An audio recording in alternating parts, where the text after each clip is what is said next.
फक्त 7 दिवस. तुम्ही तुमच्या आहारातील साखर कमी करून पाहणार का?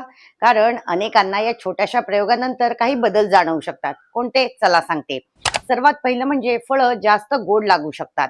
सतत गोड पदार्थ खाल्ल्यावरती आपल्या चवीला जास्त गोडपणाची सवय झालेली असते आणि काही दिवस साखर कमी केल्यावरती फळांचा नैसर्गिक गोडवा आपल्याला जास्त जाणवू शकतो. दुसरा बदल म्हणजे कमी गोड चहा किंवा कॉफी देखील आपल्याला आवडायला लागते. सुरुवातीला थोडंसं वेगळं वाटू शकतं, पण हळूहळू चवीशी जुळवून घेणं आपल्यापैकी अनेकांना शक्य होतं. तिसरा बदल म्हणजे पॅकेज पदार्थाकडे पाहण्याचा दृष्टिकोन देखील बदलू शकतो. कारण साखर कमी करायची म्हटली की ती नक्की कुठून येतेय हे देखील पाहायला सुरुवात होते आणि तेव्हा लक्षात येतं, अरे साखर फक्त मिठाईतच नसते. आणि हो, 7 दिवसात साखर बंद केल्यावरती जादुई बदल होतील अशी अपेक्षा तुम्ही अजिबातच ठेवू नका. पण आपल्या खाण्यापिण्याच्या सवयींबद्दल अधिक जागरूक होण्यासाठी हा एक चांगला प्रयोग ठरू शकतो.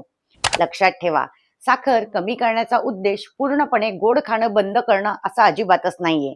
तर रोजच्या आहारातील अतिरिक्त साखर कमी करणं हा आहे. ही माहिती जर तुम्हाला आवडली असेल तर हा व्हिडिओ नक्की शेअर करा.